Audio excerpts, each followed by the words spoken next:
In this video, I'm going to give you the top 5 tips for mid to high handicap golfers for you to not only play to your handicap every time, but generally beat it. You could even call them cheat codes. Now let's get straight into it, guys. I'm going to start with driver. Driver is everyone's favourite club without a shadow of a doubt, but sometimes if you are a mid to high handicap golfer, it can be your least favourite club. Let me fix that for you. So generally, guys, what most mid to high handicap golfers do wrong with driver is everything. I'm only joking. But you do a lot of things wrong. So what a lot of people do wrong is, first of all, the grip is totally wrong. Sometimes you see that left hand get miles too far on top. Sometimes you see the left hand get miles too underneath and the right hand too far on top. That is going to change your club face angle at impact. Ideally what we want is the 2 V's in your thumb and forefinger pointing to your right shoulder if you are a right-handed golfer. If you're a left-handed golfer, the other way, basically just your back shoulder. That's not the only thing wrong that I see so often when I'm playing with mid to handicap golfers with the grip. They also grip it far too tight. Make sure it's a nice little 3 out of 10. You want to be able to move the club around in your hand. You want to be able to set the club any way you want to. If you grip this club way too hard, you're not going to be able to set it properly, you're not going to hit it properly, and you're generally going to struggle to get the ball anywhere 200 yards plus. Now, what do you all think I'm doing here? Am I checking for lightning in the area? Am I checking for wind? No, I'm actually looking at where I want this ball to start, and I'm picking something just in front of my ball here. It may even help to tee the ball up with something in between you and the target, because that's going to help you align yourself when you get to the ball. It's going to help you hit the target. You never see a basketball player, if the hoop is there, aim here. But you see so many high handicap golfers do that with a driver. Something that people generally do wrong. Guys, also before I forget, I have a 6th and final tip for you at the end of this video, and it is a humdinger. So make sure you stay tuned for that, almost like a secret hack, so don't go anywhere. Right, let's see if we can implement all those things and hit this ball down the fairway. Feet want to be shoulder width apart, that's another little tip for you. Make sure you can then load into that right side and project off into the left side with your chest finishing at the target. Another fantastic simple tip so many people generally get wrong. I really wish I could hit it like that all the time. Whenever I do tip videos, I always hit it miles better. And the final tip with driver that I'm going to give you guys is make sure you are using the correct driver for you. It doesn't have to be an expensive one, it doesn't have to be a brand new one, but make sure the loft is right, make sure the shaft flex is right, and also make sure the shaft length is right. I'm actually using a shorter shaft at the moment, and it's helping me hit more fairways and actually hit longer drives because I'm hitting the ball more in the middle of the face. Ball speed over club head speed every time. Now, I must admit, I really do need to start listening to myself here, because I've never hit a drive that good off the first hole here at Desert Springs in Spain. This is a tight golf hole. I really wish I could hit it like that all the time. So much so you might want to hit a fairway wood off the tee. I'm going to show you how to do it off the fairway here, because it is a par 5 and we can get there in 2 after following all my tips that I've just done on that first tee. So 3 wood is an interesting club because not a lot of golfers actually need them, but if you do have it in the bag, make sure you use it at the correct time. Don't go and be all guns blazing if you have a shot on this hole. If your playing partner is out of bounds, if you're playing match play, use it sparingly. But we're going to go through the same routine, so I'm going to hold the club up and I'm going to pick a start line. Now the wind is actually slightly off the left here. A fairway wood should launch nice and high. That means the wind is going to affect it, so if the wind is off the left, guess where we're going to start this ball? Ever so slightly to the left.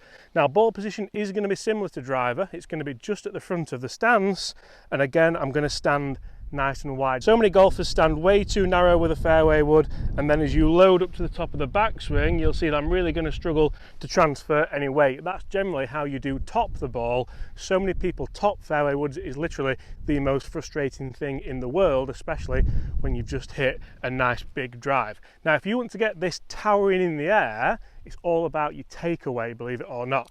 So if I take the club away nice and shallow to the ground, that's going to help me get a nice wide arc, which we should be doing with driver actually as well. Then I can set the club up to the top of the backswing. From there I come back through the same positions, and look how shallow that 3 wood is coming in to the ball. That's presenting more what we call dynamic loft to the ball. That helps the ball get airborne, that helps the ball go to the green, also helps it go a little bit further. Right, imagine if we eagle this hole. Won't be able to give you all the tips that you deserve. Start left, let the wind bring it back, wide stance. Oh, it's so good as well. That is on it. Ever so slightly short, but I'll tell you what, guys, if you listen to all these tips and you take them out to the golf course, I guarantee you will play better golf. There, I've said it, guaranteed. Okay, so far we've hit two pretty good shots here at Desert Springs on the opening par 5, a good tee shot and a good fairway wood. It doesn't always go that swimmingly. What if we had to lay up? So now we've got 165 yards and I've got a mid-iron. You'll see in this video we are covering every single club in your golf bag. I'm going to hit a 7-iron. Now, what tips can I give you mid to high handicap golfers to hit better iron shots? A lot of it is very, very similar to the fairway wood that we discussed. Ball position's different, as you can see here. The takeaway is ever so slightly different, although I am still loading up into that right side, and angle of attack is different because we are trying to get into the back of the ball, then take a nice luscious divot, as you're going to see in just a second, after the ball. Not before the ball. If you take a divot before the ball, generally you'll be loading up to the left side of your body for the top of the backswing. Then that weight has to go somewhere. It can't stay there unless you're trying to stack and tilt. You're going to go back here. That's when you hit the ground before the ball, or you'll top it and catch it on the way up. Generally with an iron you would catch it heavy. So let's see if we can put all that into play. Again, for impacts here, I'm looking for a handle forward, forward shaft lean and weight on that left foot with my hip just turned through a little bit. That's the sequencing I want. I absolutely love this golf course, and that is all over the flag. See how close that went? I honestly, and that's the luscious divot we're talking about. So my ball would have been there, guys, right where the shaft is. If you can get that contact every time, you are absolutely laughing all the way to the bank and taking your money off your mates. Let's talk wedges and putters, and there's that small matter of the secret hack that I told you about. It's a game changer. Fair to say so far, some pretty good results in this video. Can we have a moment's appreciation for that shot up there? Now, if you are a mid-high handicap golfer, you will probably have lots of wedges in the bag because you won't be entirely sure on which one you need to use. I actually find that as your handicap moves down, a lot of people use less wedges because they find that the wedges are quite versatile and they don't need to have a wedge for each scenario. So that's something that you can learn about. I have 3 wedges. That shows you how good my short game is, but you need to make sure you are using the correct wedge at the correct time. We're into the wind here. We've got about 30 yards left. There's a bunker short. Do I need to jump for the lob wedge because I need to get it over the bunker? A lot of people would think that. Or can I use a gap wedge because we're into the wind and I want to keep the ball down? A lot of people would think that too. Whereas generally I'm going to go for the middle wedge. I'm going to go for the 56 degree because I don't need to get it up in the air. There's plenty of stoppage because we're into the wind, but I need to make sure I cover the yardage to get over that bunker. So generally with a wedge you want to make sure the ball's at the middle of your stance or at the back, unless you're trying to play a big parachute flop. And the key here is that the weight stays on your left foot. Now in the golf swing we always want the weight to be on the left side at impact, no matter what club you're playing. Even if you're trying to play a really high big flop shot and you think you need to get back and get loads of loft to it, you still need to have your weight on your left side, or you'll blade it or top it or both. Not sure you can do both. But because we're not hitting a full shot here and we're not having to load up to the top of the backswing, project to that left side and get lots of power, we can actually cheat a little bit and preset it.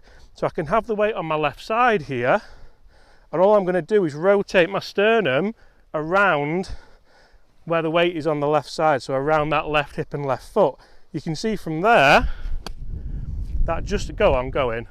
Oh, you can see that just allows me to make sure I get that perfect strike that I've spoken about. So again, my ball would have been where that shaft is, and I don't mind taking a little bit of a divot with these shots because I'm compressing that ball into the ground. That's something which could shave loads of shots off your handicap as long as you can putt okay. Guess where we're going now?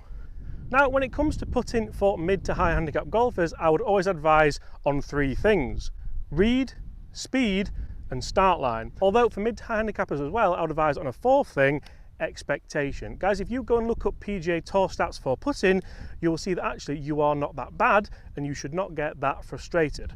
I.e. here from, I think we've got 10 feet here.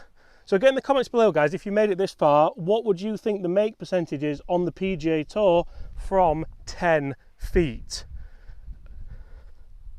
just give me some time there to comment, it's actually around 15%. Now you would not believe that, making sure I don't stand on my line there, but if the best golfers in the world are only holing half of these, why should you be holing any more? They're on the best greens in the world, with the best fitted putters in the world, with the best putting strokes in the world.